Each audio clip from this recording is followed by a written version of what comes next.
ज्यादा की रकम, पुराने नोट अगर आप जमा करने जाते हैं तो एक बार में ही वो सारी रकम जमा करनी होगी, बार बार नहीं करना होगा। इसके अलावा उन्होंने कैशलेस इकोनॉमी को बढ़ावा देने के लिए कहा है कि वो कारोबारी जो कैशलेस ट्रांजैक्शन करेंगे उन्हें 2% की रियायत दी जाएगी टैक्स को लेकर। चलिए रुख करते हैं करेंसी क्रांति की ही चूंकि बात कर रहे हैं, तो करेंसी क्रांति में पंचतंत्र क्या है ये आपको बताएंगे।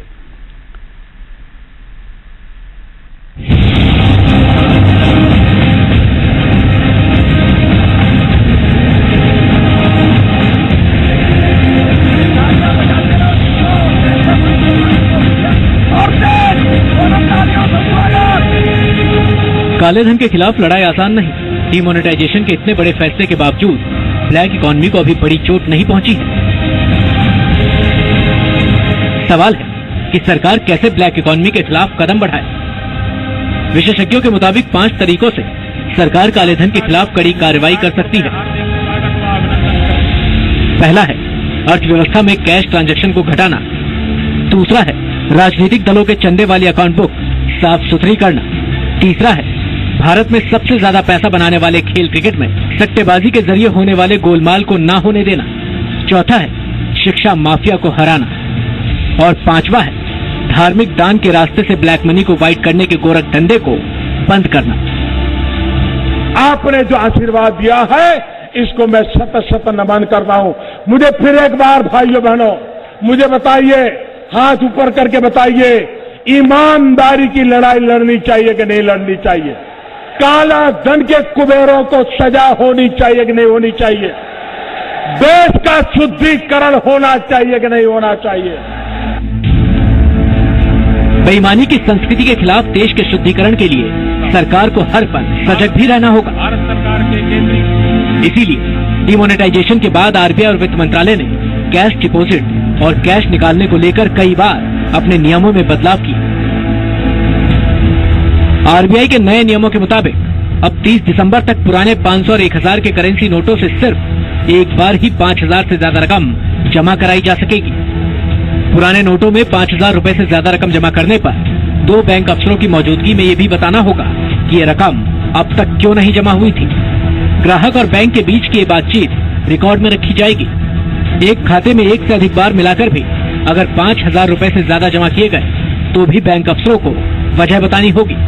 आरबीआई ने यह भी कहा है कि 5000 रुपए से ज्यादा की रकम सिर्फ उन्हीं खातों में जमा होगी जिनके केवाईसी पूरे हैं, और अगर केवाईसी पूरा नहीं है तो अधिकतम 50,000 रुपए ही जमा कराए जा सकेंगे। इस बीच वित्त मंत्रालय ने कहा है कि आरबीआई की ये नई गाइडलाइंस प्रधानमंत्री गरीब कल्याण योजना पर लागू नहीं होगी। ये ऑब्जर्वेशन में आया कि कुछ आदमी हैं जो पैसे जमा करा रहे हैं अपनी लीगल मनी, लेकिन एक साथ नहीं जमा करा रहे हैं। तो हम ये कह रहे हैं कि भाई आपके पास है तो आप एक साथ जमा करा दो ना, आप क्यों को लंबी क्यों कर रहे हो? हालांकि आरबीआई की नई गाइडलाइंस को लेकर कुछ विपक्षी दलों की दलील है कि चूंकि बैंकों में धड़ाधड़ ब्लैक मनी जमा होकर लीगल हो रहा है, इसलिए ऐसे कदम उठाए जा रहे हैं। सारा काला धन को सफेद बनाया गया, सारे नकली नोट असली बन गए, क्योंकि जहां उन्होंने 15 लाख करोड़ रुपया की नोट समाप्त कर गए, अभी बैंकों में लगभग उतना ही पैसा वापस हो गया और डिपॉजिट कर गया। इसका मतलब मोदी जी की सौजन्य से काला धन सफेद और नकली नोट असली। हम इसको देख रहे हैं, पर मिसयूज न हो इस ओर ध्यान दिया जा रहा है। अभी इसके आगे हम कुछ नहीं कह सकते। बहरहाल आरबीआई के नए नियम ये तो जरूर संकेत दे रहे हैं कि काले धन के खिलाफ हर एक लूपहोल को खत्म करने की कोशिश की जा रही है। जो पैसा आ चुका है उसका इम्प्लीकेशन ये नहीं है कि ये पैसा लेजिटिमाइज हो चुका है, क्योंकि इसके ऊपर टैक्स लगेगा, पेनल्टी लगेगा। जहां तक मुझे मालूम है सरकार की तरफ से किसी ने ये नहीं कहा कि टेस्ट ये है how much money does not come back, test ये है how much of black money comes back into the system. The money that has come in that also has a black component. सवाल है कि सरकार black money बनने की प्रक्रियाओं को कैसे खत्म करे। तो क्या विशेषज्ञ जिन 5 कदमों को जरूरी बता रहे हैं वो सरकार के अगले एजेंडे में शामिल होंगे? ब्यूरो रिपोर्ट, जी मीडिया। कालाधन सिस्टम में इतने बड़े पैमाने पर क्यों मौजूद है? क्योंकि नकद के लेन देन का पुख्ता हिसाब किताब रखना मुमकिन नहीं है। एक वक्त था जब नकद लेन देन मजबूरी थी, लेकिन अब टेक्नोलॉजी की वजह से ऐसी मजबूरी नहीं रही। मजबूरी तो इस बात की भी नहीं है कि कोई राजनीतिक चंदा बेनामी नाम से जमा किया जाए, लेकिन ये दोनों चीजें सिस्टम में मौजूद हैं। तो क्या ब्लैक मनी के खिलाफ अगले मिशन में सरकार नकद लेन देन और राजनीतिक चंदों पर पारदर्शिता के लिए कानून लाएगी? रिक्शा में जाने के लिए या दफ्तर से आने के लिए, पढ़ने लिखने के लिए या सेल्फ रिस्पेक्ट से जीने के लिए, कपड़े खरीदने के लिए या फसल बेचने के लिए, बिजली के बिल के लिए या भिंडी पनीर के लिए, कोई भी भुगतान बिना नकद के करना बिल्कुल मुमकिन है इन 5 तरीकों से। स्मार्टफोन में या तो यूपीआई ऐप डाउनलोड करो या रख लो ई-वॉलेट। बिना इंटरनेट वाला साधारण फोन हो तो डायल करो *99#। कुछ नहीं तो डेबिट कार्ड जेब में रख लो यार, या तो आधार कार्ड से भी कर लो तुरंत भुगतान। इतना करते ही बन जाएगा आपका मोबाइल। सरकार लेस कैश अर्थव्यवस्था की ओर बढ़ना चाहती है। मेरे प्यारे देशवासियों, आज से ही संकल्प लीजिए कि आप स्वयं कैशलेस सोसाइटी। पहला लक्ष्य तो ये है कि डीमोनेटाइजेशन के बाद करेंसी क्राइसिस के असर को कम करना। लोगों को कठिनाइयों समस्याओं से मुक्त करने का अभियान, इसका नेतृत्व करना है। लेकिन डिजिटल पेमेंट या डिजिधन को बढ़ावा देने के पीछे सरकार का उद्देश्य है कि भ्रष्टाचार पर लगाम लगे, क्योंकि नकद के लेन देन में ठीक और पुख्ता हिसाब रखना मुमकिन नहीं। वित्त मंत्रालय के सूत्रों का कहना है कि सरकार ब्लैक मनी पर बनी एसआईटी की सिफारिशें लागू कर सकती है। सूत्रों के मुताबिक सरकार 3 लाख से ज्यादा के नकद लेन देन पर रोक लगाने का फैसला कर सकती है। कोई व्यक्ति या बिजनेस संस्था अपने पास 10 से 15 लाख से ज्यादा नकद रकम न रखे, ऐसा कानून भी ला सकती है। 15 लाख तक जो सीलिंग जो थी रखने की एसआईटी ने जो आपको सुझाव दिए थे, क्या उसको सरकार लागू करने जा रही है? मैं इस पर कोई टिप्पणी नहीं कर सकता, पर इस पर बातचीत चल रही है, पता चलेगा। हमारी इकोनॉमी जो है वो मेजॉरिटी जो है कैशलेस रही है, और उसको हम इमीडिएटली अगर रिस्ट्रिक्ट करेंगे और इस तरीके के मेजर्स लेंगे कि जिसमें रिस्ट्रिक्शंस आप डालेंगे इंडिविजुअल्स के ऊपर, तो वो अभी मेरे ख्याल से ठीक नहीं रहेगा, और इसके लिए अभी हमारी इकोनॉमी को मैच्योर होने की जरूरत है। ये डर है कि आइडेंटिफाई करके गवर्नमेंट उसका कोई गलत फायदा उठाएगी, तो आप ये भी कर सकते हैं कि ऑडिट होना चाहिए सीएजी के पास और डेटा होना चाहिए इलेक्शन कमीशन के पास, और इलेक्शन कमीशन ही उसके ऊपर उसका प्रयोग कर सके।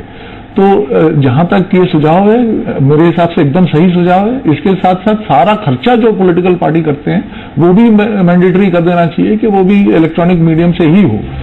सवाल है कि क्या सरकार देश में ये माहौल तैयार कर पाएगी जिसमें लोग नकद ट्रांजैक्शन पर कुछ प्रतिबंधों को स्वीकार कर सकें।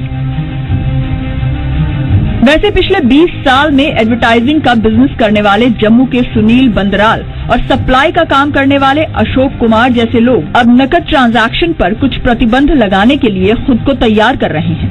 कैशलेस इकोनॉमी होगी तो इसमें देश हमेशा तरक्की करेगा। जो आपका 2 नंबर के पैसे हैं, जो ब्लैक मनी है जिसको हम बोलते हैं, वो खत्म हो जाएगा। मतलब बिल्कुल आप बोलते हैं 100% खत्म तो नहीं होगा, बट 90% लोगों में फर्क पड़ेगा इस चीज का। 3 लाख की जो ट्रांजैक्शन है वो हो जाती है। हमारे जैसे जो छोटे वो काम वाले होते हैं उनको कोई फर्क नहीं पड़ता। ये फर्क तो फिर उन्हीं को पड़ता है जिनका ज्यादा वो होता है। आम जनता तो कैश ट्रांजैक्शन पर कुछ प्रतिबंधों के लिए अपना मन बना सकती है, लेकिन क्या हमारी राजनीतिक बिरादरी अपने चंदे को लेकर पारदर्शिता बरतने को तैयार होगी? चुनाव आयोग ने भी सरकार से राजनीतिक दलों के चंदे पर कानून बदलने की मांग की है। आयोग ने सरकार से कहा है कि 20,000 रुपए से ज्यादा के बेनामी चंदे पर रोक लगाने के लिए कानून लाया जाए। प्रधानमंत्री का दावा है कि वो चाहते थे कि पिछले संसद सत्र में इस पर चर्चा हो। साथ ही सरकार ये भरोसा भी दिला रही है कि राजनीतिक चंदों की पारदर्शिता पर सरकार आगे बढ़ने के लिए तैयार है। मैं इलेक्शन कमीशन से फिर से आग्रह करता हूं, इस बात को आगे बढ़ाए, देश के राजनीतिक दलों पर दबाव पैदा करें, सबसे मिलकर के चर्चा करके करें, और हमारी सरकार जो फैसला होगा, जो जनता के हित में होगा, ईमानदारी के पक्ष में होगा, उसको तुरंत लागू करने के लिए प्रतिबद्ध है। ये मैं विश्वास दिलाना चाहता हूं। तो सुझाव दिया ना केंद्र सरकार को कि भाई इसके लिए ऐसा ही नियम बनाइए और कानून में संशोधन करना पड़े तो संशोधन करिए। जहाँ तक हम लोग गिरा है ठीक ही, अच्छा है। रुपया भी चंदा दिया जाए तो उसका डिटेल होना चाहिए, हम लोग इसके पक्षधर हैं। अब बीजेपी के लोग अपने को बचाने के लिए इस तरह का अमेंडमेंट इस तरह का बात कर रहे हैं कि फंडिंग की बात है, टैक्स नहीं लगेगा। हमारा ये मानना है, हमारी पार्टी का ये मानना है कि जो सामान्य जो नियम जो लागू होते हैं औरों पर, वही पॉलिटिकल पार्टी पे भी लागू होने। पिछले हफ्ते पुराने करेंसी नोटों से राजनीतिक चंदा लेने को लेकर हुए भ्रम के बाद राजनीतिक फंडिंग की पारदर्शिता का मामला फिर से गरमाया है। सरकार ने तो साफ कर दिया है कि राजनीतिक दलों के चंदे के लिए पुराने करेंसी नोटों को लेने की छूट नहीं है, लेकिन इस और तभी कोई ठोस नतीजा निकलेगा जब कोई कड़ा कानून बनेगा। पटना से ब्रजेश मिश्रा और जम्मू से राजू केरनी के साथ निवृत्ति मोहन, जी मीडिया, दिल्ली। भ्रष्टाचार का दीमक हमारी जड़ों को खोखला कर चुका है, इसलिए चाहे खेल का मैदान हो या पढ़ाई का क्षेत्र, यहां भी काला धन बनता है। काले धन पर बनी एसआईटी ने भी सट्टेबाजी और शिक्षा माफिया पर कार्रवाई की सिफारिश की थी। इसीलिए अब जरूरी है कि सरकार इस दिशा में कोई बड़ा कानून लेकर आए।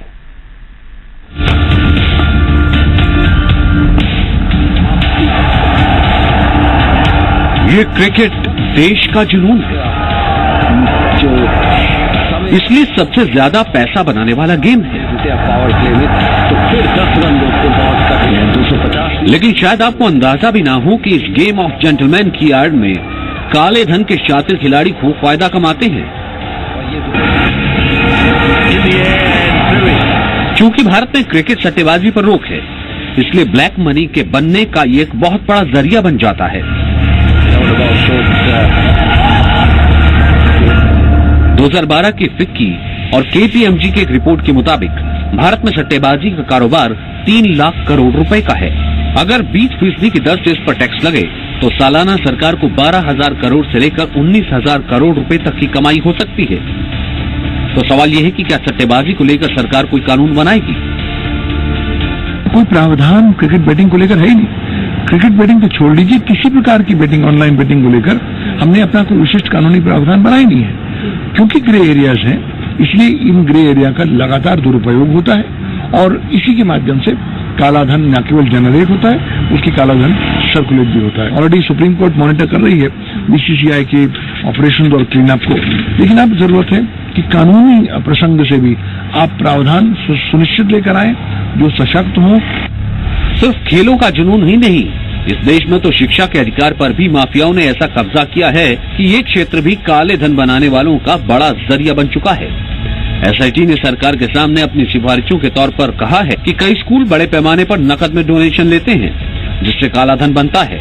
लिहाजा इस पर रोक लगे और उल्लंघन करने वालों पर प्रिवेंशन ऑफ करप्शन एक्ट के तहत केस चले। Centre for research and prevention of computer crimes की 2014 की रिपोर्ट, शिक्षा क्षेत्र में हर साल 48,400 करोड़ रुपए की ब्लैक मनी बनती है। हर फॉर्म के ऊपर, हर पेरेंट्स के ऊपर आप टैपिंग तो कर नहीं सकते हो, राइट? तो ये भी मुश्किल मुझे लगता है, क्योंकि अगर इस पे एसआईटी भी बिठाई जाए और इसमें जांच भी की जाए तो भी मुश्किल है। मुझे नहीं लगता 100 में से 10 लोग पकड़ पाएंगे, बाकी तो ऐसे ही छूट जाएंगे, क्योंकि हर इंसान चाहता है हमारा बच्चा अच्छे से अच्छे इंस्टीट्यूशन में पढ़े, और ये इंस्टीट्यूशन को जो पैसा मिलता है डोनेशन के द्वारा, ये सब यही कार्य में यूज होता है। इसे ही ब्लैक मनी कहते हैं। काला धन बनाना एक आदत का हिस्सा होता है और इस आदत को सिस्टम की चूक से मदद मिलती है। खेल से लेकर एजुकेशन तक हमारा सिस्टम भ्रष्ट की मदद करता है। ऐसे में काले धन के खिलाफ लड़ाई का भरोसा दिला रही सरकार के लिए जरूरी है कि वो इन दोनों क्षेत्रों में भ्रष्ट तंत्र को खोलने वाली खिड़की बंद करे। दिल्ली से निवृत्ति मोहन के साथ प्रसाद भूसेकर, जी मीडिया, हैदराबाद। आप सोचते होंगे कि सबसे पुण्य काम धर्म कर्म है, लेकिन आप भी वाकिफ हो चुके होंगे कि धार्मिक रास्तों से भ्रष्टाचार को बढ़ावा दिए जाने के कई मामले उजागर हुए हैं। काले धन पर बनी एसआईटी भी अघोषित कमाई से धार्मिक दान को लेकर चिंता जता चुकी है। लिहाजा सरकार के लिए जरूरी है कि वो धार्मिक दान में पारदर्शिता के लिए कदम उठाए। मैं पत्रकारिता जगत से भी आग्रह करता हूं, मैं इंटेलेक्चुअल वर्ल्ड से भी आग्रह करता हूं, लिखने पढ़ने की ताकत वालों से भी आग्रह करता हूं। आप दुनिया को बताओ, अशिक्षा है, गरीबी है, उसके बावजूद भी 125 करोड़ का देश ईमानदारी की लड़ाई के लिए कष्ट झेलने के लिए तैयार हुआ है, ये दुनिया के लिए बहुत बड़ी खबर है। भरी जनसभा में प्रधानमंत्री नरेंद्र मोदी का ये बयान एक आत्मविश्वास का सबूत है। यकीन इस बात का कि काले धन के खिलाफ जो कार्रवाई हुई है उसके नतीजे अच्छे ही होंगे, भले अभी लंबी लंबी कतारों में खड़े आम लोगों को तकलीफ हो रही हो। प्रधानमंत्री ऐसा यकीन क्यों कर पा रहे हैं? कई वजहें हैं, लेकिन एक वजह ये है कि डिमोनेटाइजेशन के असर के तौर पर देश ने कुछ ऐसे चेहरे भी देखे हैं जिन पर अब भ्रष्ट होने का आरोप लगा है। ऐसा ही एक चेहरा है जे शेखर रेड्डी का। तमिलनाडु के इस कारोबारी के ठिकानों से अकूत दौलत मिली है। शेखर रेड्डी जांच एजेंसियों के छापों के पहले तक तिरुपति मंदिर बोर्ड का सदस्य था। सवाल ये कि क्या शेखर रेड्डी ने कभी धार्मिक बोर्ड का सदस्य होने की अपनी स्थिति का फायदा उठाया होगा? सवाल किसी एक शेखर रेड्डी का नहीं, दरअसल धर्म की आड़ में ब्लैक मनी के वारे न्यारे करने के आरोप नए नहीं हैं। धार्मिक दान के रास्ते गोरख धंधा होने की आशंका जताई जाती रही है। काले धन पर बनी एसआईटी के मुताबिक विभिन्न धार्मिक और चैरिटी संस्थाओं को बड़े पैमाने पर डोनेशन मिलती है। कोई चैरिटी पर सवाल नहीं उठा सकता, लेकिन ये चंदा सिर्फ घोषित आय के जरिए होना चाहिए और सिर्फ चेक के जरिए चंदा दिया जाना चाहिए। अगर कोई तोहफा या आभूषण भी दान में दिया जाता है तो भी चढ़ावा देने वाले का पैन नंबर जरूर होना चाहिए। जितने भी एनजीओज है, उनके धार्मिक संस्थाएं हैं, उनकी ऑडिट व्यवस्थित होनी चाहिए और उनकी स्क्रूटनी होनी चाहिए। सारी संस्थाओं की स्क्रूटनी होगी तो शायद काले धन पे शिकंजा लग सकता है। अगर इनकी स्क्रूटनी ये जो बाबू बैठे हैं वो अगर करेंगे नहीं तो उस पे शिकंजा लगाना मुश्किल है, खाली ये बातें रह जाएगी। बुनियाद इन्हीं खबरों के साथ इस बुलेटिन में फिलहाल इतना ही। बने रहिए प्रदेश के नंबर 1 न्यूज चैनल जी राजस्थान न्यूज के साथ। नमस्कार।